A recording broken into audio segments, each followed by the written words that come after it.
नमस्कार मित्रांनो, मी आहे शिवरायांचा मावळा. स्वागत करतो आपलं पुन्हा एकदा एका नवीन व्हिडिओमध्ये. तर मित्रांनो, आजच्या या व्हिडिओमध्ये आपण एक सुंदर अशा किल्ल्याविषयी माहिती पाहणार आहोत. तर मित्रांनो, जास्त वेळ न लावता या व्हिडिओला सुरुवात करूया. सिंधुदुर्ग हा महाराष्ट्राच्या सिंधुदुर्ग जिल्ह्यातील अरबी समुद्रात छत्रपती शिवाजी महाराजांनी बांधलेला एक जलदुर्ग आहे. नोव्हेंबर 25 इसवी सन 1664 रोजी किल्ल्याच्या बांधकामाला सुरुवात झाली. भारत सरकारने या किल्ल्याला दिनांक 21 जून इसवी सन 2010 रोजी महाराष्ट्रातील राष्ट्रीय संरक्षित स्मारक म्हणून घोषित केलेले आहे. छत्रपती शिवाजी महाराजांच्या आरमारात या किल्ल्याला फारच महत्त्व होते. किल्ल्याचे क्षेत्र कुर्टे बेटावर 48 एकरावर पसरलेले आहे. तटबंदीची लांबी साधारणतः 3 किलोमीटर आहे. बुरुजाची संख्या 52 असून 45 दगडी जिने आहेत.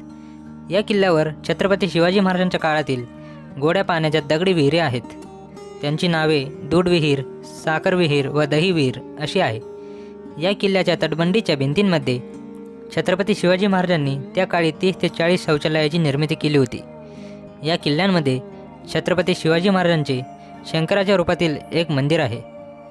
हे मंदिर इसवी सन 1695 छत्रपती शिवाजी महाराजांचे पुत्र राजाराम महाराज यांनी बांधले. 19 फेब्रुवारी 1630 रोजी छत्रपती शिवाजी महाराजांचा जन्म शिवनेरी गडावर झाला होता. हा किल्ला खूपच प्रसिद्ध आहे.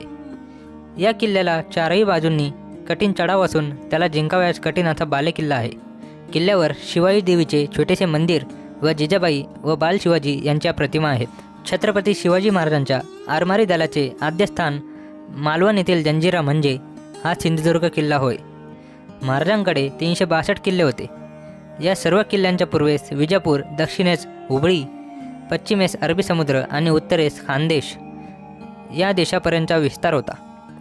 भुईकोट आणि डोंगरी किल्ल्यांच्या बरोबरीने सागरी मार्गावरील शत्रूंची स्वारी परतून लावण्यासाठी जलदुर्गाची निर्मिती महत्त्वाची आहे हे ओळखून छत्रपती शिवाजी महाराजांनी सागरी किल्ले निर्माण केले.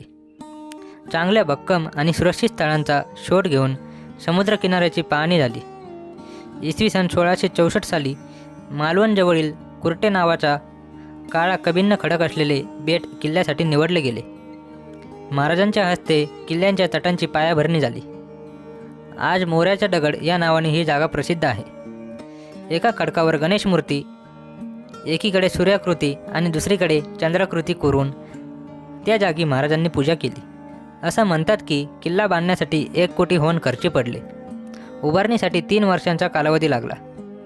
ज्या 4 कोळी लोकांनी सिंधुदुर्ग बांधण्यासाठी योग्य स्थान शोधले त्यांना गावे इनामी देण्यात आली. ऐतिहासिक सौंदर्य लाभलेला सिंधुदुर्ग किल्ला ज्या कुर्टे खडकावर 3 शतके उभा आहे तो शुद्ध काळा कभिन्न खडक मालवणपासून सुमारे अर्धा मैल समुद्रात आहे. या खडकावर समुद्रमार्गाने व्यापलेले क्षेत्र सुमारे 48 एकर आहे. त्यांचा तट 2 मैल इतका आहे. तटाची उंची 30 फूट असून रुंदी 12 फूट आहे. तटास ठिकठिकाणी भक्कम असे एकंदर 22 बुरुजा आहेत.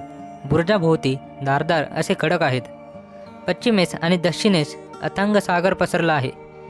पश्चिमेस आणि दक्षिणेच्या तटाच्या पायात 500 खंडी शिसे घातल्या असून या तटाच्या बांधणीस 80,000 होन खर्ची पडले. तर मित्रांनो, हा सिंधुदुर्ग किल्ल्याचा इतिहास आपल्याला कसा वाटला हे कमेंट करून नक्की सांगा. आणि व्हिडिओ आवडला असेल तर व्हिडिओला लाईक करायला विसरू नका. तर चला मित्रांनो, भेटूया पुढच्या व्हिडिओमध्ये. तोपर्यंत गुड बाय.